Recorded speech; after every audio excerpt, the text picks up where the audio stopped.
Union state relationship पर। आप जानते हैं कि हमारा जो कॉन्स्टिट्यूशन है सिंगल यूनिट कॉन्स्टिट्यूशन है, मतलब अकेले कॉन्स्टिट्यूशन में 3 तरह के टेरिटरीज हैं। एक तो स्टेट्स हैं, दूसरी यूनियन टेरिटरीज हैं, और तीसरा जो जम्मू कश्मीर या स्पेशल टेरिटरीज था जो खत्म कर दिया गया है। तो करेंटली एक ही कॉन्स्टिट्यूशन से 2 तरह की टेरिटरीज गवर्न हो रही है, एक तो फुल फ्लेज्ड स्टेट्स, दूसरा यूनियन टेरिटरीज, जिनका जिक्र यहां नहीं करेंगे हम। तो पार्ट 6, 7, 8, पार्ट 6 में यूनियन है, पार्ट 7 में स्टेट्स हैं, और पार्ट 8 में यूनियन टेरिटरीज हैं। 1 बाय 1 सब आए हुए हैं। इतना बड़ा constitution, one of the largest constitution of the world Indian constitution है। इसकी पिक्युलरिटी सबसे बड़ी यही है, ये वर्ल्ड का यंगेस्ट कॉन्स्टिट्यूशन है, जो बड़े कॉन्स्टिट्यूशन हैं। क्योंकि अगर कॉन्स्टिट्यूशन का डिटेल देखेंगे, जो कॉन्स्टिट्यूशन फ्रेम्ड है वो केवल यूएसए का है। 1774 में कॉन्स्टिट्यूशन फ्रेम किया गया था, 1784-85 में पूरा फिलाडेल्फिया में ऑपरेट हो गया था, जहां से प्रेसिडेंसी यूएसए की डेवलप हुई थी। और उसी समय यूएसए की जो प्रीएम्बल है अडॉप्ट किया गया था। तो जब हम बात करेंगे इंडिया में यूनियन स्टेट्स रिलेशनशिप की, तो नेचर ऑफ द स्टेट जरूर इंपॉर्टेंट होगा। आप यूएसए में देखेंगे कि वहां प्रेसिडेंसी है, हेड ऑफ द गवर्नमेंट भी प्रेसिडेंट है, और हेड ऑफ द स्टेट भी प्रेसिडेंट है। सब कुछ वही एग्जीक्यूटिव हेड है। मगर इंडिया का जो स्ट्रक्चर है वो थोड़ा डिफरेंट है। इंडिया में हेड ऑफ द स्टेट तो प्रेसिडेंट है, लेकिन head of the government state नहीं है, बल्कि प्राइम मिनिस्टर है, और that prime minister is elected by the parliament. और पार्लियामेंट आप जानते हैं, it is elected by the people.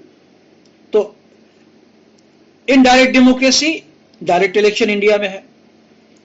जहां पर प्रेसिडेंसी होती है, अमेरिका में प्रेसिडेंसी है, तो वहां पर फेडरलिज्म है। अमेरिका में 2 सेट्स ऑफ कॉन्स्टिट्यूशंस हैं, एक तो कॉन्स्टिट्यूशन ऑफ यूएसए है, दूसरा कॉन्स्टिट्यूशन ऑफ स्टेट्स है। जो 50 स्टेट अब हैं उनका अपना अलग कॉन्स्टिट्यूशन है। तो वहां अमेरिका में 2 कॉन्स्टिट्यूशन है, दोनों पैरेलल हैं, एक बड़ी लकीर, दूसरी छोटी लकीर है 50, लेकिन है दोनों इंडिपेंडेंट। उनका रिपब्लिक, कहीं कहीं पर अमेरिका में रिपब्लिक है, किसी स्टेट में मेयर होता है, कहीं पर गवर्नर होता है।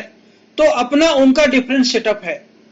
तो एक set of the constitution USA का है, एक सेट ऑफ द कॉन्स्टिट्यूशन वहां के स्टेट्स का है।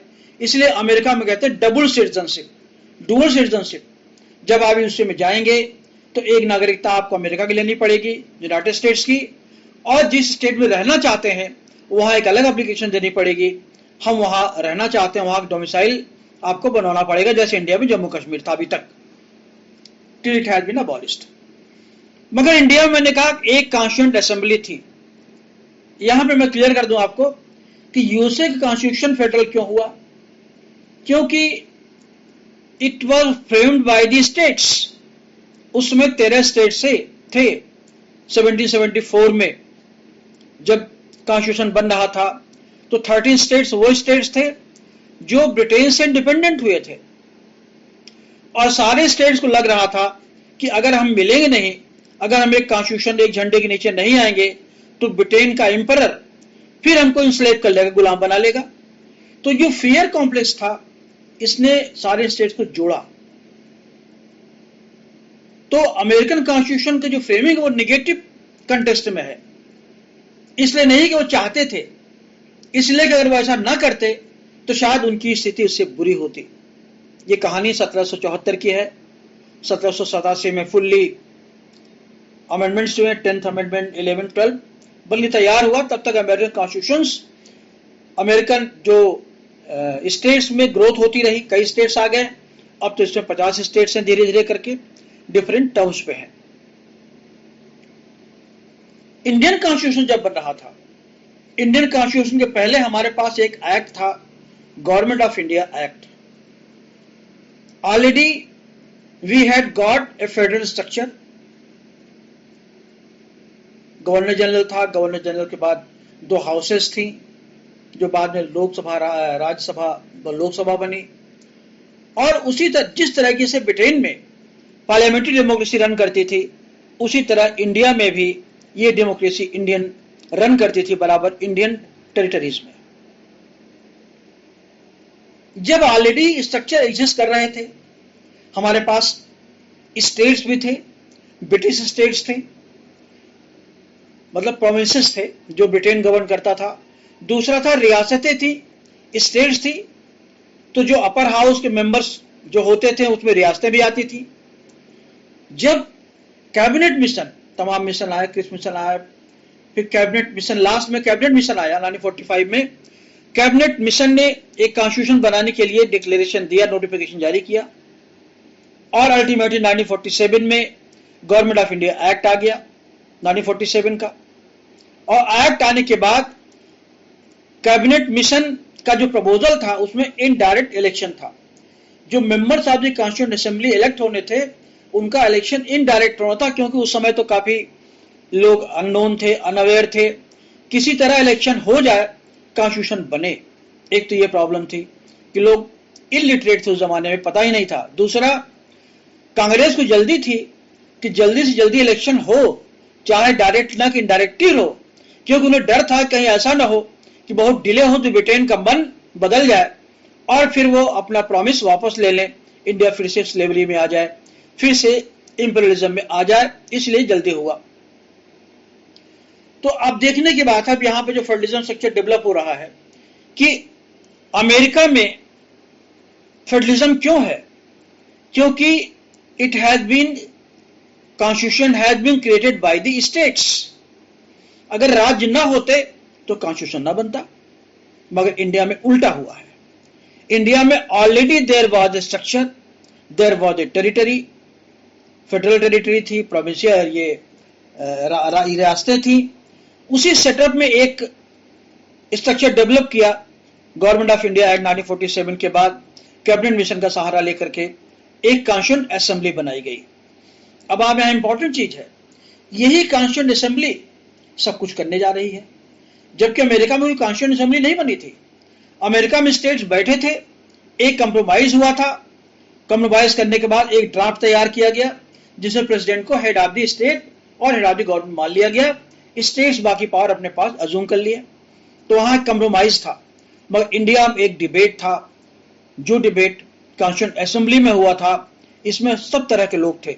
इसमें सोशोलॉजिस्ट थे, पॉलिटिकल साइंटिस्ट थे, लैंड रिफॉर्मर्स थे, हिंदू थे, मुसलमान थे, सारे स्टेट्स के लोग थे, सारे टेरिटरीज के लोग थे. तो एक all round are territorial structure frame किया गया, रिप्रेजेंटेशन फ्रेम किया गया. तो इंडियन कॉन्स्टिट्यूशन जब बना, उसमें आप देखें 1947 में चुनाव हो चुके थे, मगर जब पाकिस्तान बन गया तो 89 मेंबर जो थे चले गए पाकिस्तान. तो कॉन्स्टिट्यूशन का बनने का काम बंद हो गया. फिर अल्टीमेटली नवंबर 48 के बाद शुरू हुई प्रोसीडिंग्स कॉन्स्टिट्यूशन बनने की, और अल्टीमेटली कॉन्स्टिट्यूशन बनकर तैयार हुआ. तो पहले इंपॉर्टेंट चीज आपको समझनी है कि इंडिया का constitution, it is has been framed by the centralised body known as the Constituent Assembly. States had no role to play in framing of the Constitution. States are heavily dependent on the Parliament, और states इसलिए है क्योंकि constituent assembly कहती है. State इसलिए नहीं है कि पहले से थे वो. अगर पार्लियामेंट आज जो कॉन्स्टिट्यूएंट असेंबली जो एम्पावर करती है पार्लियामेंट को स्टेट्स को खत्म करने की, रीऑर्गेनाइज करने की या रिस्ट्रक्चर करने की, वो कॉन्स्टिट्यूशन एम्पावर करती है. आर्टिकल 3 में स्टेट्स को कोई पावर्स कॉन्स्टिट्यूशन में नहीं है, एक्सेप्ट द कॉन्स्टिट्यूशन उसे स्टेट टेरिटरीज को स्टेट का नाम दे देता है केवल एक बॉडी कॉन्स्टिट्यूशन. कॉन्स्टिट्यूशन की सारी क्रिएशंस हैं. कॉन्स्टिट्यूशन ने 3 बच्चे पैदा किए, पार्लियामेंट पैदा किया, लेजिस्लेचर और जुडिशरी. इसके साथ साथ उसने स्टेट्स को भी क्रिएट किया। कॉन्स्टिट्यूशन कहता है इसलिए स्टेट्स हैं। तो पहली इंपॉर्टेंट चीज है कि इंडियन कॉन्स्टिट्यूशन में states the creation, it is made by the constitution, whereas in the USA constitution is the creation of the states. मिलके बैठे और संविधान बना दिया। पहला अंतर अभी आएगा, इंडियन कॉन्स्टिट्यूशन फेडरल क्यों नहीं है, यूनियन क्यों है। हम डिबेट क्यों कर रहे हैं, यूनियन स्टेट रिलेशनशिप क्यों नहीं कहते फेडरल स्टेट रिलेशनशिप, एक चीज। दूसरा इंपॉर्टेंट पॉइंट, जब कॉन्स्टिट्यूशन बन रहा था, कॉन्स्टिट्यूशन के लिए पहले एक ब्रेन चाहिए, अपेक्स चाहिए, और वो अपेक्स था प्रीएम्बल ऑफ द कॉन्स्टिट्यूशन। तो प्रीएम्बल को बहुत डेलिबरेटली हमने लिखा with the people of India, क्योंकि कोई प्रॉब्लम नहीं थी। कॉन्स्टिट्यूशन असेंबली बनी थी, उसने प्रीएम्बल दे दिया with the people of India. जब with the people of India हो गया, स्टेट कहां रह गए, आंध्र प्रदेश कहां रह गया, यूपी कहां रह गया, ऑल और nil. So India is one state, India is sub state.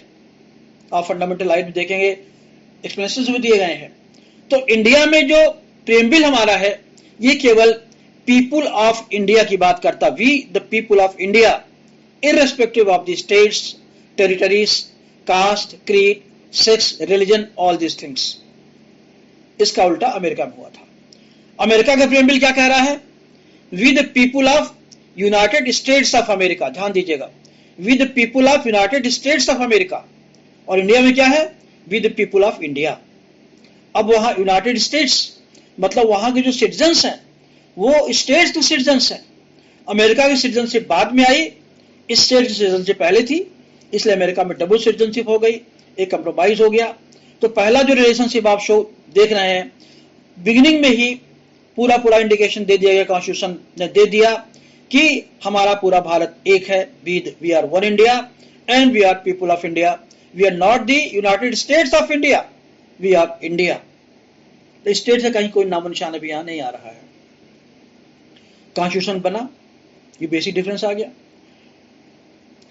अब प्रॉब्लम ये थी, जो हमारा हिस्टोरिकल ज्योग्राफिकल पास्ट एक्सपीरियंस जो रहा है, चंद्रगुप्त मौर्य से लेकर के, हर्षवर्धन से लेकर के, मौर्य एम्पायर, मुगल एम्पायर, सल्तनत एम्पायर से लेकर के ब्रिटिश पीरियड तक क्या रहा है, यही रहा है कि जहां जहां सेंट्रल गवर्नमेंट या एम्परर जब कमजोर होने लगा, तो सारी जो पैरोकियल फोर्सेस थी, चाहे मराठा की फोर्स हो, चाहे पेशवा की फोर्स हो, वो कंट्री को तोड़ने में लगने लगी। इसलिए कॉन्स्टिट्यूशन के फ्रेमिंग के समय ये बहुत वाइट एलिमेंट था कॉन्स्टिट्यूशन फ्रेमर्स के माइंड में, ये कंट्री टूटना नहीं चाहिए। इसलिए प्रीएम्बल में भी सब लिख दिया, यूनिटी इंटीग्रिटी जो भी लिखना था लिख दिया गया। तो सब कुछ उसी प्रीएम्बल के थ्रू दिया गया है कि स्टेट जो बनेंगे प्रीएम्बल में नहीं बने हुए हैं, प्रीएम्बल में कोई जिक्र नहीं, जानबूझ के किया गया है। जो स्टेट बनेंगे वो बाद में बनेंगे, जबकि स्टेट पहले से ही थे।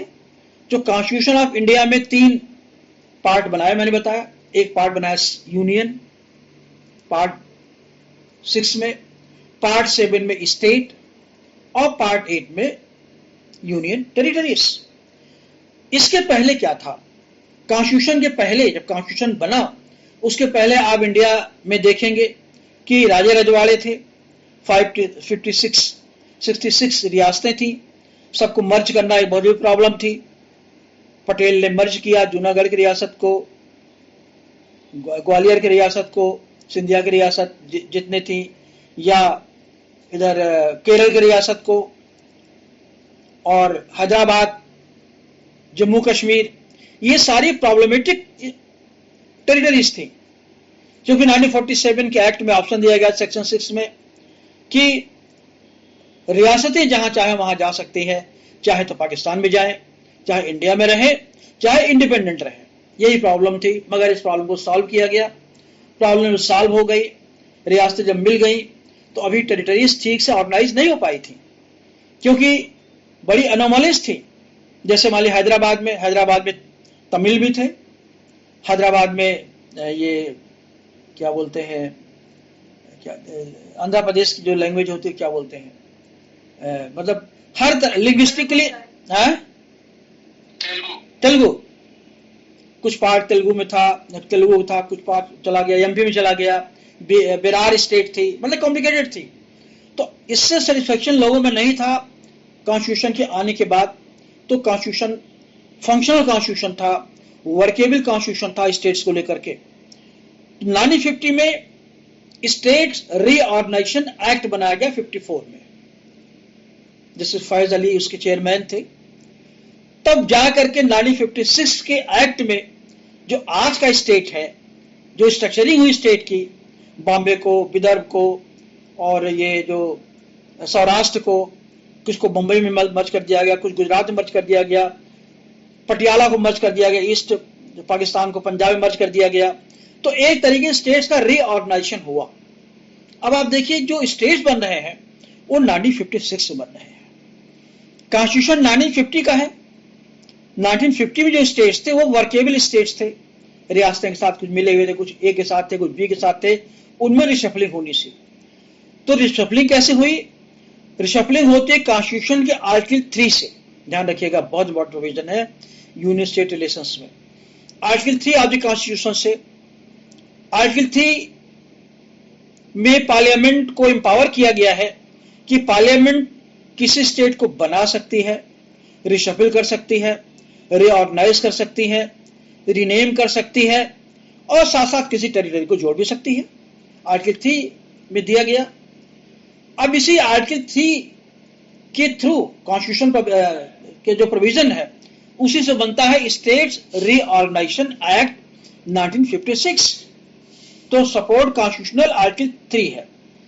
तब जाकर के हमारे स्टेट्स बने। और जो स्टेट बने 56 में, इसके पहले स्टेट 3 पार्ट में होते थे, part A, part B, part C, part D, 4 part में होते थे। तो पार्ट ए में जो कोई प्रॉब्लम नहीं थी, पार्ट ए वही थे जो जनरल स्टेट्स हैं, जो प्रोविंशियल स्टेट्स थे ब्रिटेन के, जैसे यूपी मतलब मध्य भारत हुआ, पंजाब हुआ और बंगाल हुआ, असम हुआ, ये सब थे। पार्ट बी में वो सारे स्टेट थे जो प्रॉब्लमेटिक स्टेट्स थे, जम्मू कश्मीर थे, हैदराबाद थे, एक्सेट्रा। पार्ट सी स्टेट में वो स्टेट थे जो रियासतों तो थे और जिनमें अनोमली थी, छोटे वो तो पार्ट सी के जो स्टेट्स थे उनको मिला दिया गया बड़े स्टेट्स में। जैसे मैंने कहा कि बंबई है, विदर्भ है, सौराष्ट्र है, बिहार है, उड़ीसा है, तो उनको मिला करके ओरिजिनल स्टेट्स जो थे आज के स्टेट में मिला दिया गया। तो पार्ट सी का कोई महत्व ज्यादा नहीं है। जो पार्ट डी उस स्टेट का पार्ट था 1950 में, जो पार्ट डी बनाया गया था, that is not the union territory. अब ये पार्ट 8 में आ गया है, गोवा है, दमन दीव है। इसके बाद देखिए 1950 के बाद कितने स्टेट्स मिले, कराईकल, माहे, यनम, फिर उसके बाद पौंडीचेरी, पुर्तगाल के टेरिटरी से मिलाया हमने लेकर के। तो ये एक प्रोसीजर कॉन्स्टिट्यूशन के आर्टिकल 3 से पार्लियामेंट को एम्पावर किया कि पार्लियामेंट ही स्टेट को बनाएगी, स्टेट को डिशेप भी करेगी, स्टेट को रिनेम भी करेगी। पार्लियामेंट ने झारखंड बना दिया, छत्तीसगढ़ बना दिया, उत्तरांचल बना दिया, चंडीगढ़ की यूनियन टेरिटरी बना दिया। तो हम जब ये कन्वे कर रहे हैं कि पार्लियामेंट इज ऑल पावरफुल, इसका मतलब states have no power to decide their own existence, their survival. तो स्टेट का सर्वाइवल ही डिपेंड करता है पार्लियामेंट पर। तो आप यही शुरू कर देख लीजिए, तो पहला प्रोविजन ही है, बल्कि दूसरा प्रोविजन है, क्योंकि आर्टिकल 1 कहता है India is A union of states. India that is Bharat. Bharat को हिस्टोरिकली लिंक करने की कोशिश की है। अब यहीं से आता है, बीजेपी लेकर आती है अखंड भारत को, क्योंकि भारत वर्ड यूज किया गया, यही कंट्रोवर्सी का पॉइंट बनता है। क्योंकि इंडिया नाम दिया गया था, अंग्रेजों का दिया गया नाम, तो माना जाता है कि उन्होंने कॉन्स्पिरेसी की इंडिया को तोड़ने की पहले से ही। तो Bharat is A union of states, it is not A federal of states. अंतर कैसे करेंगे दोनों में? फेडरल क्यों नहीं कहा गया? टेक्निकली अब नहीं, लेकिन जब फेडरेशन बन रहे थे तो पहले फेडरेशन होता था, लूज रिलेशनशिप होते थे मोनार्की से या और स्टेट्स के बीच में, नेशंस के बीच में। बाद में जो अमेरिका बन गया तो फेडरल बन गया, थोड़ा क्लोजनेस आ गई रिलेशनशिप में बिटवीन सेंटर एंड स्टेट्स। और 2 तरह के कॉन्स्टिट्यूशन और बने थे उस समय। एक तो था ब्रिटेन का, जो कॉन्स्टिट्यूशन यूनिटरी था, फ्रांस का कॉन्स्टिट्यूशन था। देखिए, जब कंट्री छोटा होगा तो कॉन्स्टिट्यूशन यूनिटरी होगा, जहां कंट्री बड़ा होगा वहां कॉन्स्टिट्यूशन फेडरेशन होगा या फेडरल होगा। अब मैनेज जैसे करे, जैसे रूस में, यूएसएसआर में, चाइना में डिक्टेटरशिप मैनेज करती है, लेकिन आप नाम देखेंगे तो देयर फेडरेशंस आर रिपब्लिक्स। हर स्टेट को रिपब्लिक कहा जाता है वहां पर बाय नेम। वहां unifying force communist party of India है, मगर इंडिया में जो कॉन्स्टिट्यूशन है तो कॉन्स्टिट्यूशन दे दिया नाम यूनियन का। आप जो लोग साइंस बैकग्राउंड के होंगे, हाई स्कूल में हम लोग टाइम एक क्वेश्चन होता था कि मिक्सचर और कंपाउंड में अंतर कैसे करेंगे। तो मिक्सचर तो जब इंग्रेडिएंट्स दिखाई पड़ते हैं साथ साथ, उनको अलग कर सकते करेंगे तो उसे कहते हैं मिक्सचर, मिक्स कर दिया गया। लेकिन जब कंपाउंड कहते हैं, इसका मतलब हुआ इट इज इनसेपरेबल, मर्ज हो गया, मर गए, जर गए, हमारा अस्तित्व तो खत्म हो गया। तो स्टेट्स का कोई एग्जिस्टेंस इंडियन कॉन्स्टिट्यूशन में नहीं है, वहीं तक है जहां तक पार्लिया उनको इंपावर करेगी। वो अलग बात है कि जो चेक्स हैं, बैलेंसेस हैं, पॉलिटिकल हैं, मगर हमारा कॉन्स्टिट्यूशन आर्टिकल 3 पार्लियामेंट को और केवल पार्लियामेंट को इंपावर कर रहा है कि चाहे जितना स्टेट बना दे, स्टेट को रिशफल कर दे, स्टेट की बाउंड्री को दूसरी बाउंड्री से जोड़ दे, निकाल दे, और जितने स्टेट्स बने हैं आर्टिकल 3 का यूज करके और अलग अलग समय पर स्टेट्स रीऑर्गेनाइजेशन एक्ट पास करके, जैसे जब झारखंड बनाना हुआ तो 2003 में एक्ट फिर बन गया, उत्तराखंड का अलग करना हुआ फिर अलग एक्ट बन गया। तो एक्ट आर्टिकल 3 में एक्ट बना करके हमने स्टेट्स को क्रिएट किया। अब इमेजिन करिए, जब स्टेट क्रिएट हो गए तो creation of the states vest in the parliament, तो पार्लियामेंट भगवान हो गई। अब वही रिलेशनशिप एक्सरसाइज करने जा रही है। लेकिन कॉन्स्टिट्यूशन ने बड़ी होशियारी, कॉन्स्टिट्यूशन फेमस ने बड़ी होशियारी दिखाई थी। उन्होंने पार्लियामेंट को केवल एम्पावर किया कि आप स्टेट बना सकते हैं, बिगाड़ सकते हैं, लेकिन आप जब तक स्टेट रहेगा तब तक उसका गवर्नेंस, उसका रेगुलेशन कॉन्स्टिट्यूशनल प्रोविजन से ही होगा, पॉलिटिकली नहीं होगा। और यही इस कॉन्स्टिट्यूशन की पेक्युलियरिटी है। तो कॉन्स्टिट्यूशन एक, इंडिया में सिटीजनशिप एक, स्टेट्स को रेगुलेट करने वाली, स्टेट्स को या यूनियन टेरिटरी को फ्रेम करने वाली, स्ट्रक्चर देने वाली अथॉरिटी पार्लियामेंट है। लेकिन जब स्टेट आ जाते हैं तो कॉन्स्टिट्यूशन के जो प्रोविजंस आते हैं, चैप्टर 6 में दिए गए हैं, चैप्टर 6 और 7 में दिए गए हैं रेगुलेशन का, तब उसी से गवर्न होते हैं। अगर आपको पसंद नहीं आता पार्लियामेंट को, तो पार्लियामेंट की अगर औकात है तो एक स्टेट को खत्म कर दे, तो legally it can be done. ध्यान रखिएगा इस बात को लेकर के, ऑल्दो नॉट पॉलिटिकली। अब यहां जब शुरू करेंगे तो आपने आर्टिकल, हमने पार्ट 1 देखा, 10% is union, union means non separable, state has no power. Preamble लिखा गया है with the people of India, not with the people of United States of India. अब बहुत सारी चीजें अभी दिमाग में रखना हमको, हमारा कॉन्स्टिट्यूशन बहुत ही पिक्यूलियर है, क्योंकि फेडरल स्ट्रक्चर वही बनता है, या हमारा जो पिक्यूलियर यूनियन है इसलिए बनाया गया है इतने बड़े स्टेट में, क्योंकि सबकी लैंग्वेज अलग अलग है, सबकी वर्शिप की फिलॉसफी अलग अलग है। एक जगह राम को मानते हैं, एक जगह शिव को मानते हैं, दूसरी वैष्णव को मानते हैं, कोई जैन को मानता है, कोई बुद्ध को मानता है, कोई इस्लाम को मानता है। इसे सबको समेटने की कोशिश की गई है इस फेडरलिज्म में। तो फेडरलिज्म मिक्स्ड, और ये विजडम पार्लियामेंट के पास है। ठीक है, आर्टिकल 3 में प्रोविजो दिया गया है कि प्रेसिडेंट जब कोई बिल लेके आएंगे, जब कोई बिल लेके आया जाएगा किसी हाउस में, तो बिना प्रेसिडेंट के रिकमेंडेशन के नहीं लाया जा सकता। और प्रेसिडेंट को पावर है प्रोविजो में कि वो जिस स्टेट्स में रिशफलिंग होनी है, जो अफेक्टेड स्टेट्स होने वाले हैं, जहां तोड़फोड़ होनी है, उनकी ओपिनियन वो ले सकता है। But the word is opinion, consultation, not the concurrence. Ultimately जो पावर है that vest in the parliament itself, decide parliament को ही करना है। तो अब जब सेंट्रल स्टेट रिलेशन देखेंगे कि ये प्रीएम्बल बहुत बड़ा फैक्टर भी होने जा रहा है। दूसरा, आर्टिकल 1 एक बहुत बड़ा इंपॉर्टेंट रोल प्ले करने जा रहा है, क्योंकि तो क्लियर हो गया कि फेडरल में ये डाउट बना रहता है, कोई स्टेट कहे हम अलग हो जाएंगे, मूवमेंट चलाते हैं लोग, नागालैंड के चला रहे भी तो चला रहे हैं, मिजोरम में चला बहुत दिन, साउथ इंडिया में बहुत दिन चला, केरल में भी चला। लेकिन क्योंकि कॉन्स्टिट्यूशन ऐसा है कि किसी को अलग होने की पावर नहीं है, क्योंकि जिस दिन सेंटर चाहेगी, जिस दिन पार्लियामेंट चाहेगी, उस दिन आपको खत्म कर देगी। ये बहुत बड़ी बात होती है।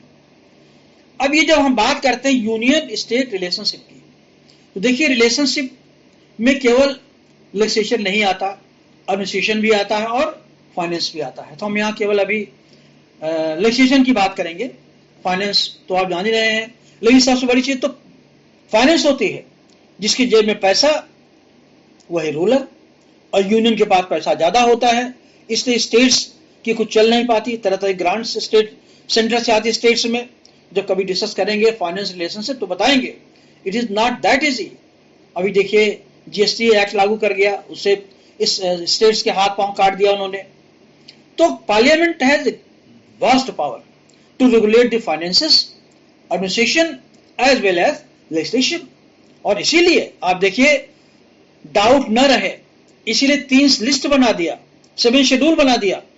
सेंट्रल लिस्ट, यानी यूनियन लिस्ट कहा उसको, फेडरल लिस्ट नहीं कहा, यूनियन लिस्ट, स्टेट लिस्ट और कंकरेंट लिस्ट। तो कंकरेंट लिस्ट क्यों कहा? कंकरेंट लिस्ट का मतलब होता है, जैसे पुराने फैमिलीज में जो लोग गांव के रहते होंगे, ज्वाइंट फैमिली जब होती होगी, तो घर की सास, जो बदमाश सास होती थी, बहुओं से बहुत काम लेती थी, हर काम में कुछ न कुछ वो खोज निकालती थी। तो सेंटर भी वही पावर है। अगर सरकार आपके फेवर की है तो रिलेशनशिप मेंटेन होंगे, अगर एंटी गवर्नमेंट है तो सेंट्रल गवर्नमेंट बराबर आपको कोर्स करेगा, टॉर्चर करेगा। इतिहास आप जब पढ़ेंगे तो यही दिखाई पड़ता है, चाहे प्रेसिडेंट रूल लगा के किया जाए, चाहे ग्रांट रोक किया जाए, ग्रांट ही रोक दीजिए। तो यूनियन है जो वास्ट पावर, इसीलिए यूनियन कहा गया उसको। तो जब हम आते हैं विजडम पर, पार्लियामेंट्री विजडम पर, union and state relationship for legislation, तो आपने देखा कॉम्प्लिकेशन, स्टेट को पावर नहीं है। इसके अलावा देखिए लेजिस्लेशन में यही नहीं है, जब आप आएंगे 3 सूचियां हमारे पास हैं, 3 लिस्ट हमारे पास है, लिस्ट नंबर 1, 2, 3। तो स्टेट तो छोड़ दीजिए स्टेट लिस्ट को। यूनियन लिस्ट में मिलिट्री पावर है, एटॉमिक पावर है, नेवल पावर है। कंकरेंट लिस्ट में क्रिमिनल लॉ की पावर है, सिविल लॉ की पावर है, सीपीसी है, सिविल कोर्ट्स हैं, क्रिमिनल कोर्ट्स हैं, ये कंकरेंट लिस्ट में है। इसलिए आप देखिएगा सीआरपीसी वगैरह में स्टेट अमेंडमेंट जो होते हैं, जैसे सेक्शन 125 सीआरपीसी में देखिए मेंटेनेंस का अमाउंट अलग है, यूनियन में कोई लिमिटेशन नहीं है, हर स्टेट का अलग अलग है। स्टेट को ही पावर होती है कंकरेंट लिस्ट में बनाने की जैसी जरूरत पड़ती है,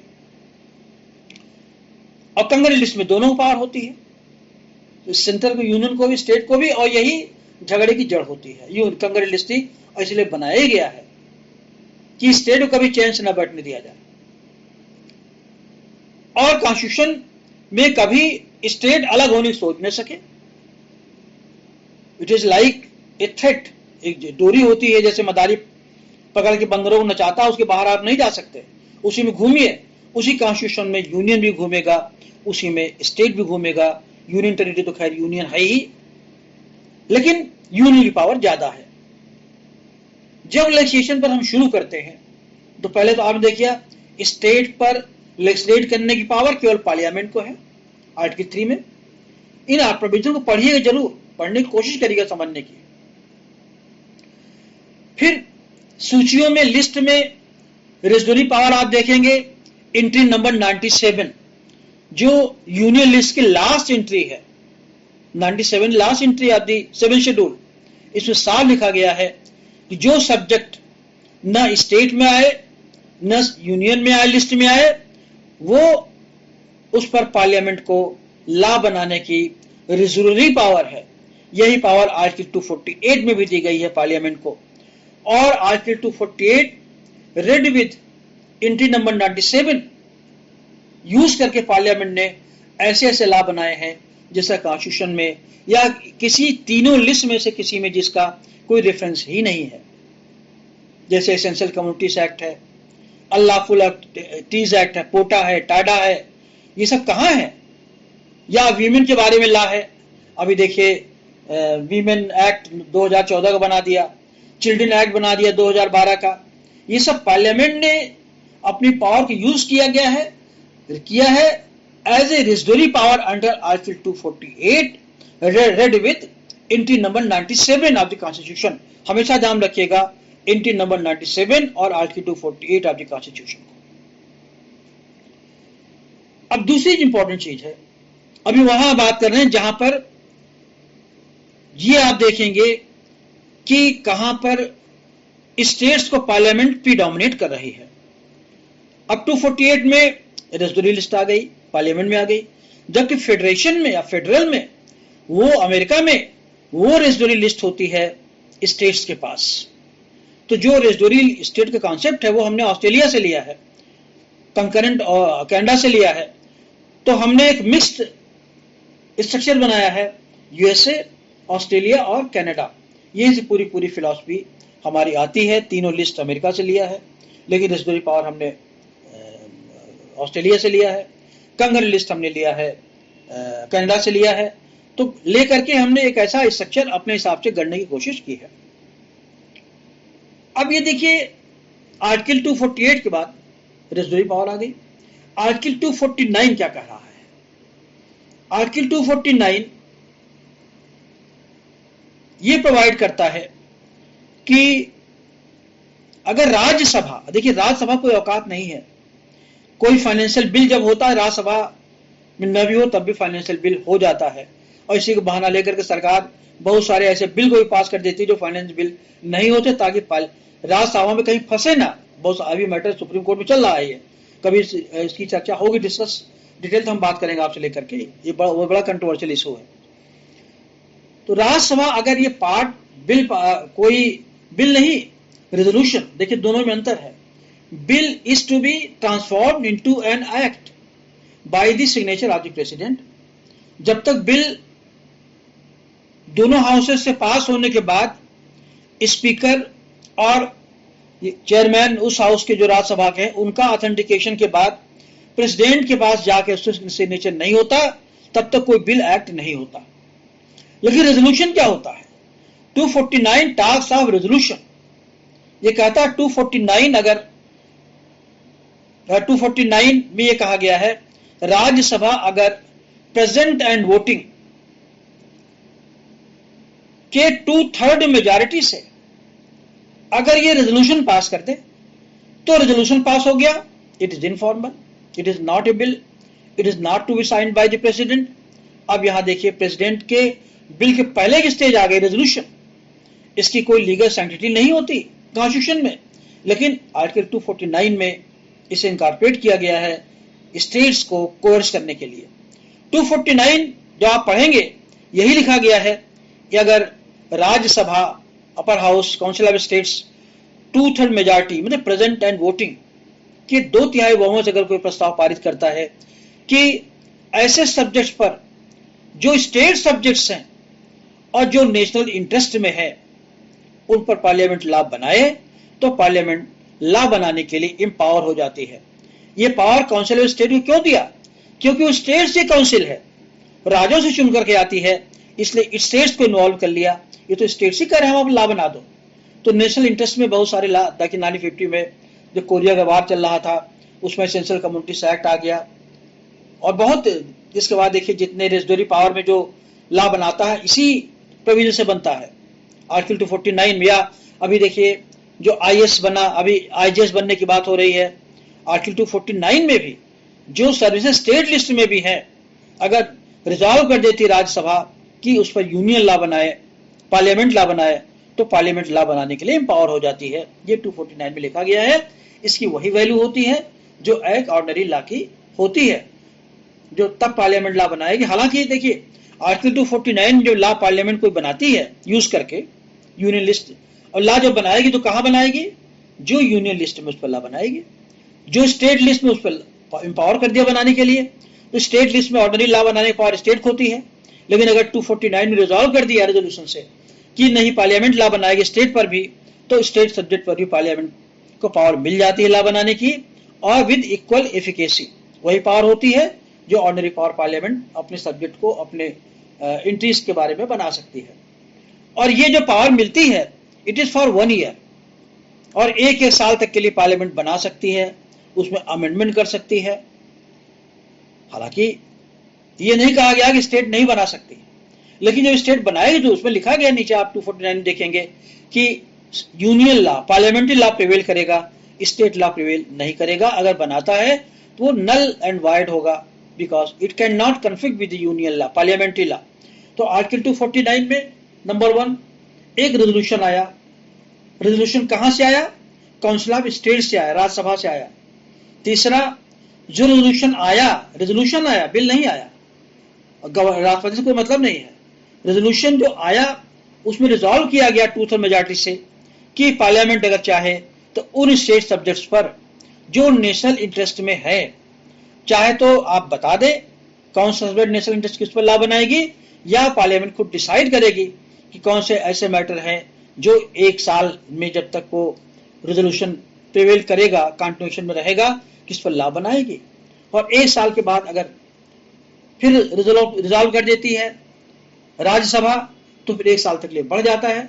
लेकिन अगर एक रिजॉल्व नहीं करती तो 6 महीने तक वो वैलिड रहता है, जो उसका पीरियड होता है। जैसे एक साल के लिए बनाया तो वो रेजोल्यूशन खत्म होने के 6 महीने तक वो लॉ एग्जिस्टेंस में रहेगा। ये हुआ 249 का जो प्रोविजन है, जो एम्पावर करता है यूनियन को लॉ बना सकता है स्टेट सब्जेक्ट के बारे में जो नेशनल इंटरेस्ट में है। ये डिसाइड करेगी यूनियन गवर्नमेंट, पार्लियामेंट गवर्नमेंट कि नेशनल इंटरेस्ट में क्या है। ये पहली इंपॉर्टेंट चीज है। 248 रेड विद 97 एंट्री, 7 शेड्यूल की यूनियन लिस्ट की, वो इंपॉर्टेंट है पार्लियामेंट को या यूनियन को स्ट्रेंथन करने में। 249 इंपॉर्टेंट है और 250 251 एक कदम आगे चला जाता है। 250 ये कह रहा है कि अगर इमरजेंसी प्रोक्लेमेशन में है तो इमरजेंसी के प्रोक्लेमेशन में पार्लियामेंट लॉ बनाएगी जब तक इमरजेंसी रहेगी। अब जरा देखिए कितने तरीके से कह रहे हैं इस बात को। आर्टिकल 250 में कह रहे हैं, फिर आर्टिकल 352 के बाद कह रहे हैं 253, 352, 354, 5 एक्सेट्रा, 356 में कह रहे हैं प्रेसिडेंट रूल रहेगा। तो अब यहां 250 में अगर इमरजेंसी लगी हुई है तो ऐसे केस में किस पार्टिकुलर टेरिटरी में लगी हुई है या पूरे कंट्री में लगी हुई है, तो इमरजेंसी प्रोक्लेमेशन में रहने तक पार्लियामेंट को लॉ बनाने की पावर मिल जाती है स्टेट्स के बारे में भी। ये देखिए प्रोविजन। फिर 251 और 252 क्या कह रहा है? 251, 251 में ये कहा गया है, 250 में इमरजेंसी में लॉ बनाने की पावर दी गई है। 251 में कहा गया है कि अगर 249 में कोई रेजोल्यूशन बना है और अगर कोई कन्फ्लिक्ट है स्टेट लॉ से तो 249 में पार्लियामेंट्री लॉ प्रिवेल करेगा।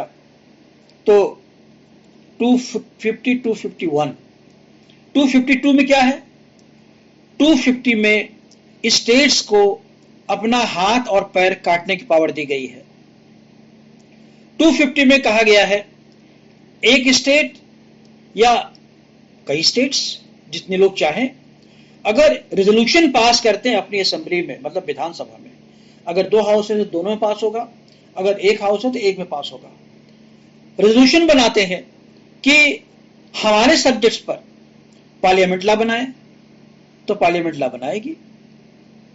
ऐसा जब इदारी एवोल्यूशन एक्ट जब स्टेट में पास हो रहा था तो कई स्टेट ने बनाया।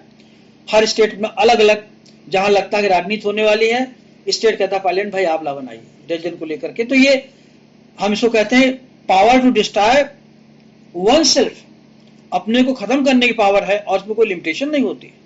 जब तक फर्दर रिजॉल्व ना कर दे एक पावर विड्रॉ हो रहा है तब तक पार्लियामेंट की पावर वो रहेगी। अगर एक स्टेट रिजॉल्व करता है दूसरा स्टेट उससे जुड़ सकता है, अपेंडेजेस हो सकते हैं, एडिशन कहते हैं इसको, असेशन एडिशन, या एक साथ सब लोग पारित करें।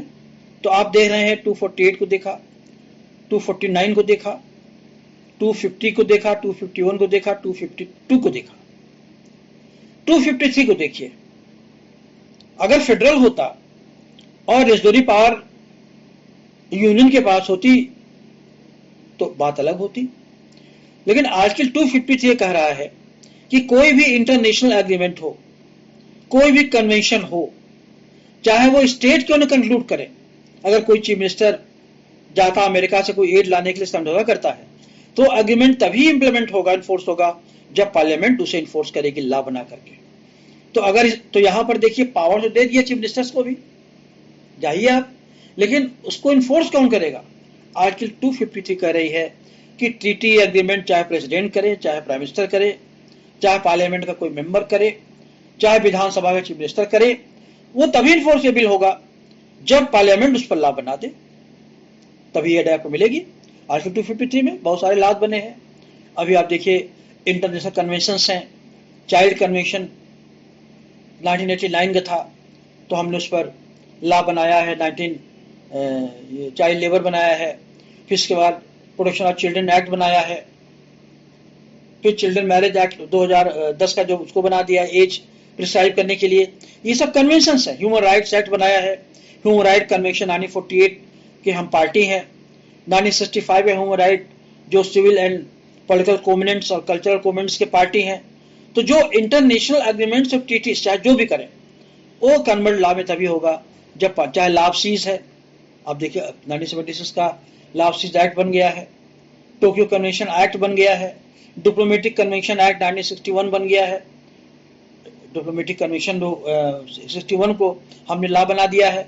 तो कुल मिलाकर हम ये कह सकते हैं कि it is only parliament which has been empowered to implement and enforce the international obligations, international agreements, चाहे वो स्टेट कंक्लूड करे चाहे यूनियन करे।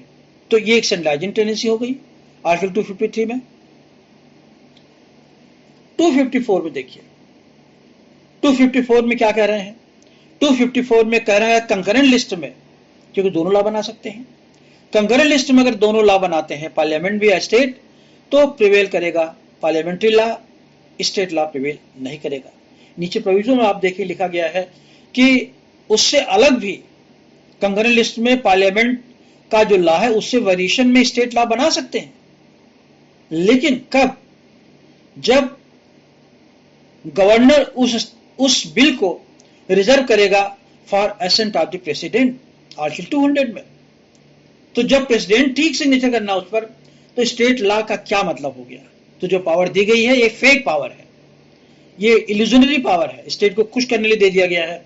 क्योंकि जब राष्ट्रपति के पास कोई चला गया, जब गवर्नर बिल पर साइन कर ही नहीं सकता, केवल राष्ट्रपति कर सकता है, ऐसे में अगर आप बाद में लॉ कोई बनाते हैं जो कन्फ्लिक्टिंग है यूनियन लॉ से, पार्लियामेंट से लॉ से, वो लॉ तभी आपका प्रिवेल करेगा जब प्रेसिडेंट उसको इन्फोर्स करेगा, प्रेसिडेंट का सिग्नेचर जब हो जाएगा। 254 में कंकरेंट लिस्ट में भी अगर कन्फ्लिक्ट है तो पार्लियामेंट्री लॉ प्रिवेल करेगा, और अगर कन्फ्लिक्ट को ओवरराइड करना चाहता कोई स्टेट, चाहता कि उससे कंट्राडिक्शन कोई लॉ बनाए, तो तभी अप्लाई करेगा, तभी इन्फोर्स होगा जब प्रेसिडेंट उसको सिग्नेचर करेगा। तो ये भी बिल्कुल बेकार की पावर है। आर्टिकल 255 की power directly it is not related to the secretary relations, ये रिकमेंडेड पावर है कि आर्टिकल 255 भी कह रहा है कि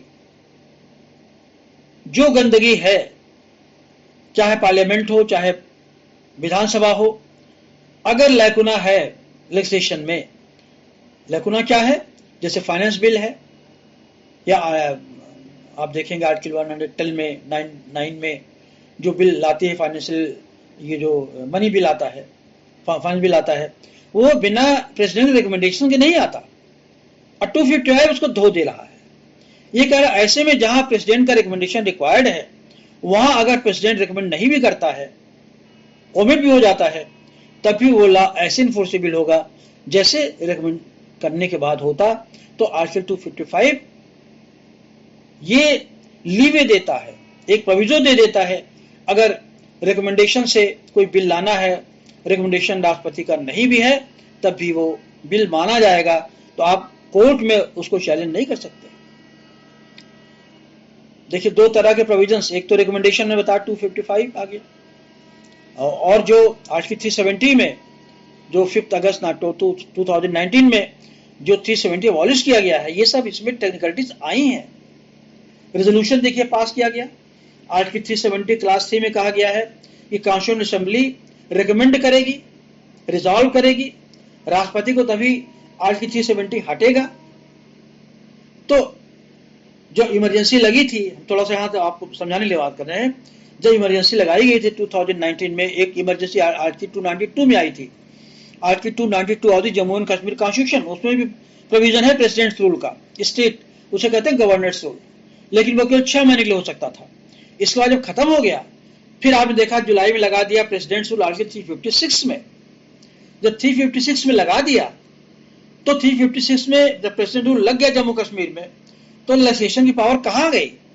राष्ट्रपति ने नोटिफिकेशन जारी कर दिया कि जम्मू कश्मीर के सारे मैटर्स पर आर्टिकल 356 के according to provision law making power parliament करेगी, करती भी है। ये लॉ ही आप जानते 356 में। इंपॉर्टेंट चीज क्या है? इंपॉर्टेंट चीज ये है कि जो रेजोल्यूशन था आर्टिकल 370 और में दानी, आप जानते हैं अगस्त में ही एक राष्ट्रपति ने एक ऑर्डर पास कर दिया, आप जान ही रहे हैं कैसे किया है, गलत सही जो भी किया कर दिया, और उसी ऑर्डर में आर्टिकल 367 में एक इंटरप्रिटेशन क्लास जोड़ दिया गया। उसमें कह दिया गया कि कॉन्स्टिट्यूएंट जम्मू कश्मीर की कॉन्स्टिट्यूएंट असेंबली का मतलब होगा जम्मू कश्मीर की विधानसभा, जोड़ दिया। और जम्मू कश्मीर के विधानसभा क्या मतलब हुआ?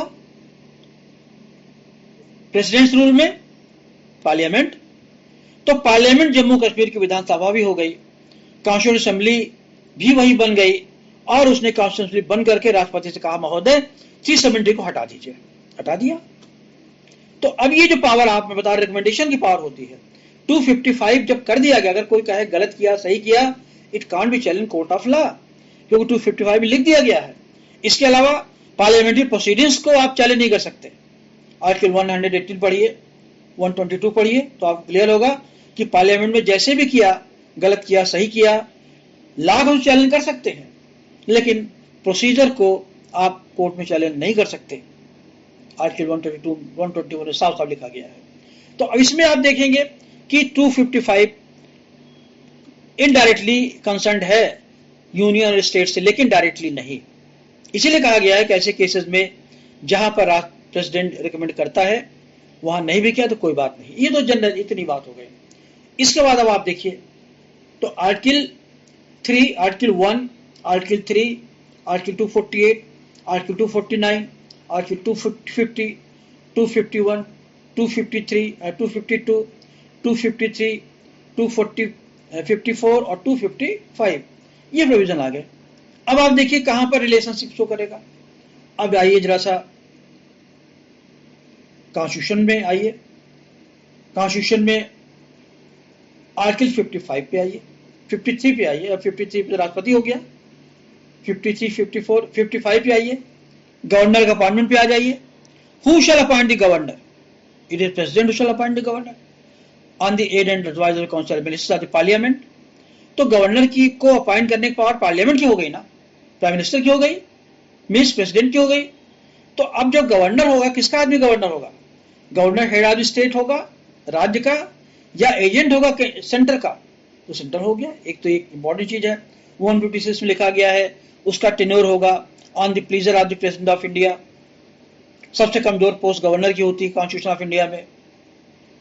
ना कोई हियरिंग होगी, ना कोई अपॉइंट लेटर आपको इस तरह मिलेगा। आज बना दिया गवर्नर अरुणाचल का, कल बना दिया, हटा दिया, कर दिया मिजोरम का। सिविल सर्वेंट्स को भी आर्टिकल 311 में हटाना है, ट्रांसफर करना है, तो उनको हियरिंग का मौका मिलता है। Governor is like most insecure person in the constitution. किसी समय राष्ट्रपति कान पकड़ के उसे बाहर कर सकता है, हटा सकता है, ला सकता है। तो ऐसा गवर्नर जो किसी स्टेट का हेड है और स्टेट के लेजिस्लेचर का जो बिल होता साइन करता है, अगर राष्ट्रपति मना कर देगा, पार्लियामेंट मना कर दे, क्या साइन करेगा वो? अब आप देखिए कितनी बड़ी एक कंट्रोलिंग पावर है। आर्टिकल 200 पे आइए, he can reserve the bill. हमने बताया आपको लेकर, कोई बिल चाहे राष्ट्रपति वो खुद में साइन करके उसे कहेगा हम इसको भेजें प्रेसिडेंट के पास, तो प्रेसिडेंट के पास जाएगा। अगर बिल रिजर्व प्रेसिडेंट साइन, बहुत ऐसे बिल थे तो ठंडे बस्ते में चले गए। अब देखिए कंट्रोवर्सी आई थी केरला एजुकेशन बिल 1958 में, और उसको आर्टिकल 200 में राष्ट्रपति ने पारित किया था। उसको बड़ा कंट्रोवर्सी पर खड़ी हुई थी, क्योंकि स्टेट गवर्नमेंट की हिम्मत नहीं थी सुप्रीम कोर्ट में गया, फिर आर्टिकल 143 में उस पर एडवाइजरी ओपिनियन लिया गया। बड़ा फेमस केस है, आप देखेंगे लेकर के 58 का एडवाइजरी ओपिनियन उस पर आई थी, तो जा करके इस तरीके से उस पर ठंडा पानी डाला गया लेकर के। तो ये फिर आप देखिए, अब आर्टिकल 352 देखिए, डिटेल मत जाइए। 352, 353, 354 ये तो प्रोविजन रिलेटेड टू है कि सारी पावर चली जाती है, पार्लियामेंट में चली जाती है जब इमरजेंसी स्टेट होती है। यही आर्टिकल 250 भी कह रहा है, लेकर के बार बार रिपीट कर रहा है उसको लेकर के। और प्रेसिडेंट किसी एक टेरिटरी पर या पूरे भारत पर इमरजेंसी लागू कर सकता है। इमरजेंसी अगर प्रोक्लेम कर दिया तो समझिए सेंट्रल रूल लागू हो गया। स्टेट की जुरिडिक्शन को परवेड कर दिया, ओवर रूल कर दिया। स्टेट हैज नो पावर, चाहे गवर्नर को काउंसिल बनाए, प्रेसिडेंट गवर्नर के बिहाफ से, या खुद जो भी प्रोविजन बनाए वो कह सकता है पार्लियामेंट इस पर लॉ बनाएगी, और ऐसा होता ही आया है। फिर अभी आप देखिए 356 आप देख ही रहे हैं कि अगर सरकार समझ में नहीं आती स्टेट गवर्नमेंट तो 356 लगा दिया। और इससे भी खतरनाक प्रोविजन है आर्टिकल 355 का। आर्टिकल 355 में जो प्रेसिडेंट कर सकता है, 356 में वही आर्टिकल 355 में यूनियन गवर्नमेंट कर सकती है, सेंट्रल गवर्नमेंट कर सकती है। अगर it has apprehension that the state machinery is not in a position to mobilise in according to the constitution, internal disturbance हो गया है, एक्सटर्नल एग्रेशन खतरा पैदा हो गया है, तो आर्टिकल 355 में सेंट्रल गवर्नमेंट को पावर है वहां पर इंटरफियर करे। It can send even it central forces in the states. आज तक कभी भेजा नहीं किया है, वो अलग बात है। वो गुजरात में एक बात आई थी 2000 में, जब मोदी गवर्नमेंट लेकर चार्ज लगे थे, लेकिन भेजा नहीं गया। मगर ये प्रोविजन खतरनाक है। तो 355 में सेंट्रल गवर्नमेंट को वही पावर है जो 356 में प्रेसिडेंट को है। और अगर सेंट्रल गवर्नमेंट चाहे तो प्रेसिडेंट को बाईपास करके खुद लॉ बना दे, खुद वहां पे अपना रूल लगा दे, खुद कॉन्स्टिट्यूशनल ब्रेकडाउन के ग्राउंड पर। लेकिन चूंकि पॉलिटिकल मिसयूज होता है इसलिए ऐसा आज तक हुआ नहीं गया। प्रेसिडेंट का सहारा लेना बहुत आसान है, कर दिया कॉन्स्टिट्यूशनल, इसलिए कभी इसको हम इस पोजीशन में नहीं लेते। इसी कंटेक्स्ट में अब इसका आज तो नहीं हम बात करेंगे। आर्टिकल 245, 246, 247 ये 3 प्रोविजंस हैं जो एम्पावर करते हैं लेजिस्लेचर को, यूनियन लिस्ट, पार्लियामेंट को, कंकरेंट लिस्ट। यही चीज कह रहा था 246, 247 में। 247 में स्टेट को पावर दी गई है, 246 में स्टेट लिस्ट और कंकरेंट लिस्ट पर कंकरेंट पावर दी गई पार्लियामेंट को। 246 में स्टेट को पावर दी गई स्टेट लिस्ट में, 245 में यूनियन को पावर दी गई यूनियन लिस्ट में। अब 246A जोड़ दिया गया क्योंकि जीएसटी अलग हो गया है, तो जीएसटी को पावर ले लिया गया है, उनको छोड़ करके सारी पावर होती है। तो अब ये जो पावर होती है, इन पावर को आप देखेंगे जब पावर लॉ बनाते हैं, पार्लियामेंट लॉ जब बनाएगी, इन सारे प्रोविजंस को आप दिमाग में रख के चलिए कि पार्लियामेंट को पावर लॉ बनाने की पावर बहुत ज्यादा है, कंट्रोल करने की पावर बहुत ज्यादा है। और इसके अलावा पार्लियामेंट लॉ बनाएगी तो 3 सूचियां हैं, 3 लिस्ट है, यूनियन लिस्ट, कंकरेंट लिस्ट और स्टेट लिस्ट। इनका इंटरप्रिटेशन जब प्रॉब्लम आती है तो सुप्रीम कोर्ट मैटर जाता है इनके इंटरप्रिटेशन के लिए। लेकिन बेसिकली जो पावर्स हैं वो पार्लियामेंट की पावर है। इन्हीं 3 आर्टिकल में 245, 246, 247 में स्टेट को पावर है। और स्टेट की जो पावर है पार्लियामेंट कब ले सकती है वो आपने देखा, कंकरेंट पावर पार्लियामेंट कब ले सकती है वो भी हमने देखा लेकर के। तो तीनों जो लिस्ट में जो पावर दी गई है, पार्लियामेंट में ज्यादा पावर दी गई है। पार्लियामेंट इंडियन टेरिटरी के बाहर भी लॉ बना सकती है, बशर्ते वो सेंट्रल गवर्नमेंट का इंस्टीट्यूशन हो, जैसे एम्बेसी हो गया या सेंट्रल गवर्नमेंट कोई इंस्टीट्यूट अमेरिका में है। तो यूनियन की पावर एक्स्ट्रा टेरिटोरियल भी हो सकती है, बशर्ते कि कोई रिलेशनशिप, कोई नेक्सस हो। There should be reasonable nexus between the law. State जो लॉ बनाएगी तो भी लिस्ट में कोई न कोई, क्योंकि ये प्रॉब्लम जो आती है खास तौर से कंकरेंट लिस्ट में आती है, इसलिए इसका इंटरप्रिटेशन सुप्रीम कोर्ट करती है। जब तक कोई प्रॉब्लम, कोई रीजनेबल नेक्सस ना हो तब तक स्टेट यूनियन घुसती नहीं है और यूनियन नहीं घुसती स्टेट में। मगर प्रॉब्लम है क्योंकि आपने देखा पावर पार्लियामेंट के पास है और स्टेट पर चढ़ के बैठ सकती है, वो किसी कैपेसिटी में कभी भी किसी भी सर्कमस्टांसेस में बाईपास कर सकती है। और जब आप कोर्ट में जाएंगे 20 साल लगेंगे। अभी देखिए बहुत सारे बिल पार्लियामेंट ने पास किए हैं जो as a money bill pass किया है, टैक्सेशन का लॉ हो और ये बैंकिंग लॉ हो, ये सब ऑर्डिनरी बिल माने। तो जब मनी बिल पास क्यों किया? क्योंकि राज्यसभा में बीजेपी गवर्नमेंट की मेजॉरिटी नहीं थी, और अगर मनी बिल ना होता, ऑर्डिनरी बिल होता, तो ऊपर ले जाना पड़ता और बिल कोलैप्स कर जाता। तो दाएं बाएं करते हैं, या तो मिलाते हैं, तोड़फोड़ करते हैं, या उसको पास करते हैं मनी बिल, क्योंकि प्रोसीजर को आप चैलेंज कर नहीं सकते। हमने बताया आर्टिकल 118 और 121 जब आप पढ़े तो आपको क्लियर होगा। Procedure can not be challenge at any cost. वो अलग बात है, सुप्रीम कोर्ट बहुत बड़ा स्टेप ले ले, जैसे कई बार उसने लिया भी है, मगर ऑर्डिनरी ये पॉसिबल नहीं होता। फिर जब आप लेके जाएंगे सुप्रीम कोर्ट में, लेके जाएंगे, मान लीजिए इंटरप्रिटेशन लेके जाएंगे, उसमें साल लगेगा, 40 साल 50 साल, क्योंकि लिस्ट जो डॉक्यूमेंट गवर्नमेंट को ही देना है, देगी नहीं, डेट वेट रखा जाएगा, इसलिए कोई ज्यादा इंपॉर्टेंट नहीं होता। और जो प्रोसीजर होता है उसे चैलेंज करना ऑलमोस्ट इम्पॉसिबल टास्क होता है, कठिन होता है अगर असंभव नहीं है तो। ये नटशेल में हमने जो डिस्कस किया है, देखिए एडमिनिस्ट्रेटिव और फाइनेंस में कभी जरूरत पड़ी बता दूंगा, लेकिन आप वो कॉम्प्लिकेटेड है, समझने में दिक्कत होगी जब तक हमारा ब्लैक बोर्ड नहीं होगा, उसमें डायग्राम खींच बताना पड़ेगा। जब प्रेसिडेंट का इलेक्शन है तो ओरली आप समझ नहीं आएगा। तो ये यूनियन और स्टेट की जो रिलेशनशिप है यही है। और यूनियन का जब हम यूनियन टेरिटरी की बात करते हैं, उसमें स्टेट इस रिलेशन एंगल से कवर नहीं होता, क्योंकि यूनियन टेरिटरी को कोई लिस्ट होती नहीं है।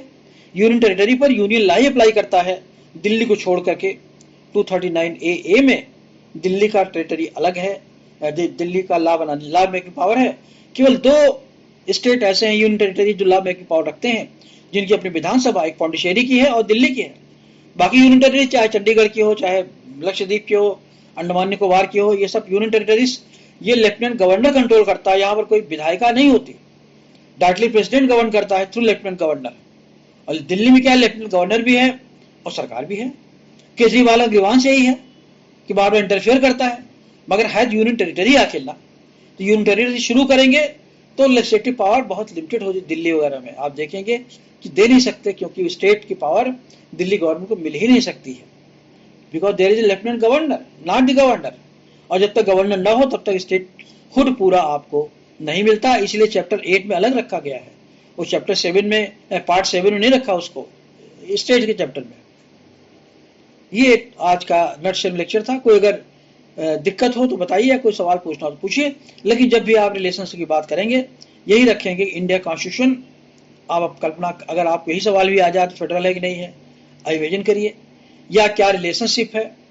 अगर आपके सवाल मन में सवाल आता है कि रिलेशनशिप में पार्लियामेंट भी डोमिनेट करती है, तो करती है, सारे प्रोविजंस थ्रू हमने देखा है। अभी तो एडमिनिस्ट्रेटिव और फाइनेंशियल हमने डिस्कस ही नहीं किया है, केवल इलेक्शन की बात की है। इनमें हम जो प्रोविजन बताए हैं उनको लेकर के आर्टिकल 245, 246, 247 और तीनों लिस्ट दिमाग में रखेंगे तो आपके समझ में आएगा। इतना समझ लीजिए। Any question? सर आर्टिकल 2, हाँ 250 समझ नहीं आ रहा है सर। आर्टिकल जो वही 253 जो है ना, वो international contracts, international agreement, international conventions जो होते हैं। क्योंकि देखिए म्युनिसिपल लॉ और इंटरनेशनल लॉ, म्युनिसिपल लॉ अलग है, इंटरनेशनल लॉ अलग है। डुलिस थ्योरी अप्लाई करती है अभी ऑटोमेटिकली। कोई इंटरनेशनल, कोई एग्रीमेंट, कोई कन्वेंशन म्युनिसिपल लॉ का पार्ट नहीं होता जब तक पार्लियामेंट उसको रेटिफाई न करे थ्रू कॉन्स्टिट्यूशनल अमेंडमेंट और बाई मेकिंग द लॉ। जब उसे डोमेस्टिक लॉ में लेके आएगी तभी अप्लाई करेगा। इसलिए इंटरनेशनल एग्रीमेंट, ट्रीटीज तभी अप्लाई करेंगे इंडिया में, तभी लॉ के पार्ट होंगे और तभी इन्फोर्सेबल होंगे, तभी वो स्टेट उनको इन्फोर्स करेगा आर्टिकल 12 में। या फंडामेंटल राइट फॉर्म अगर इन्फोर्स करना, रिट में जाना है, जब तक वो इंडियन कॉन्स्टिट्यूशन में नहीं आएगा, चाहे जहां भी आए, पार्ट 3 में आए, पार्ट 4, पार्ट 6 में आए, तब तक वो इन्फोर्सेबल नहीं होगा। इसलिए आर्टिकल 253 कह रहा है कि जो ट्रीटी को पार्लियामेंट इन्फोर्स नहीं करती वो इंडियन कॉन्स्टिट्यूशन या इंडियन लॉ का पार्ट है ही नहीं है, वो कोर्ट इन्फोर्स कर ही नहीं सकता। हालांकि कोर्ट इस पावर को काफी एक्सरसाइज किया, उसने काफी एक्सेसिव पावर एक्सरसाइज किया है आर्टिकल 141 में, लेकिन जनरल जो जुरिस्प्रूडेंस कॉन्स्टिट्यूशन का वो यही है कि आर्टिकल 253 एम्पावर करता है पार्लियामेंट को कि वो लेजिस्लेट करे जो इंटरनेशनल एग्रीमेंट है, चाहे वो स्टेट करे ट्रीटी, चाहे वो पार्लियामेंट करे। तो ये पावर इम्प्लीमेंट करने का स्टेट को भी है, अगर पार्लियामेंट को ही है। स्टेट अगर कोई एग्रीमेंट कर भी लेता है उसका मतलब तब तक नहीं जब तक पार्लियामेंट उसको रेडिफाई न करे, ला बना करके आर्टिकल 253 में म्यूनिसिपल लॉ में इनकॉर्पोरेट न करे। ठीक है ना? Okay sir. और कोई प्रॉब्लम? सर एक प्राइवेट बिल बता दीजिए। प्राइवेट बिल पार्लियामेंट में, देखिए प्राइवेट बिल लाया जाता है। एक तो प्राइवेट बिल होता है, ट्रेजरी बिल होता है। तो प्राइवेट बिल का कोई एक ही प्राइवेट बिल लाया गया अब तक। 1952 में जो सक्सीड हुआ है वो फिरोज गांधी लेके आए थे। प्रेस काउंसिल एक्ट बना है 1952 में, बनाएंगे, जिसमें कुछ को पावर दी गई थी, अगर पार्लियामेंट्री कोई प्रोसीडिंग्स है और अगर पार्लियामेंट्री प्रोसीडिंग्स वर्चुअली सही है, मतलब कोई ऑफेंडिव नहीं है, तो वो पार्लियामेंट्री रूल्स का पार्ट नहीं होगी और उसको पनिशमेंट नहीं मिल सकता उसको छापने वाले को। बाकी कोई प्राइवेट मेंबर बिल नहीं लाया गया है, न तो लाया जा सकता है। प्राइवेट मेंबर बिल एक पॉलिटिकल एजेंडा होता है, जैसे अब हिस्टोरिकली पॉपुलेशन कंट्रोल को लेकर के बिल ला रहे हैं, वो प्राइवेट मेंबर बिल है, सिर्फ साइकोसिस क्रिएट करने के लिए, एक पब्लिक ओपिनियन बनाने के लिए। जैसे आप देखिए ट्रिपल तलाक बिल का बिल पहले प्राइवेट मेंबर बिल था, कई बार लाया गया था। जब पब्लिक ओपिनियन बन गई, प्रोपेगेंडा हो गया, तब उस बिल को चैनलाइज किया गया through treasury, through the government. तो जब तक गवर्नमेंट कोई बिल लेके नहीं आती, कोई बिल सक्सेस नहीं मिल सकते, क्योंकि उसी को पास कराना होता है, मेजॉरिटी उसके पास होती है। या गवर्नमेंट इंस्पायर करे भाई ले आओ ले आओ ले आओ, तो ले आओ। तो प्राइवेट मेंबर्स प्रिवेलेंस वर्ड में कहीं नहीं है, कोई नहीं लेके आता। जब सरकार हमारी है, जो काउंसिल ऑफ मिनिस्टर्स है, with the confidence of the house of the people, तो प्राइवेट मेंबर बिल लाने की कोई जरूरत नहीं पड़ती। ठीक है, अब तक एक ही बिल लाया गया है, एक ही एक्ट बना 1952 में, बस। सर उससे भी बिल मतलब मेजॉरिटी से ही पास कर देता है। क्या चीज? सर प्राइवेट बिल को भी तो पास किया जाता है जैसे गवर्नमेंट के बिल। अगर प्राइवेट मेंबर बिल को सपोर्ट मिल गया, it can be passed as a bill like any bill. ध्यान रखिए, ये नहीं लिखा है बिल कौन लेके आएगा, ये तो कन्वेंशन में बिल सरकार लेके आती है। देखिए ये भी कहीं लिखा है कि पार्टी रूल करेगी नहीं करेगी, क्योंकि पार्लियामेंट की जो मेजॉरिटी वही तो रूल करेगी ना। पॉलिटिकल पार्टी का कॉन्सेप्ट केवल आया है 12th अमेंडमेंट में, ये 12th शेड्यूल जोड़ करके 52nd अमेंडमेंट में, एंटी डिफेक्शन एक्ट में। इसके पहले पार्टी का कोई कॉन्सेप्ट इंडियन कॉन्स्टिट्यूशन नहीं था। इंडियन कॉन्स्टिट्यूशन में केवल कन्वेंशन था कि जो पार्टी मेजॉरिटी होती रूल करती है। पार्टी वर्ड तो इंडिया में पार्टी डेमोक्रेसी नहीं है, ये पार्लियामेंट्री डेमोक्रेसी है। तो party is a convenience expedient hypothesis, हमारी पार्लियामेंट्री ढंग से चलती रहे, इसलिए पार्टी बनाना पड़ता है। ठीक है sir, thank you sir. Okay, अब जब बताइएगा, अगर कोई फंसेगा तो हम लेक्चर ले लेंगे, नहीं तो मैं समझता हूँ कॉन्स्टिट्यूशन पूरा हो गया है, कोई ऐसा कॉम्प्लिकेटेड सब्जेक्ट नहीं बचा। अगर कोई आपको दिमाग में लगता है जैसे सेकुलरिज्म वगैरह है या लैंग्वेज वगैरह है, तो जब अगर आपको समझने की जरूरत होगी तो हम बता देंगे, अदरवाइज इतना डिटेल जो हो गया है वो सफिशिएंट है। Any problem you can convey in advance and we can discuss. ठीक है, wish all the best. Thank you sir so much. Thank you sir. Okay.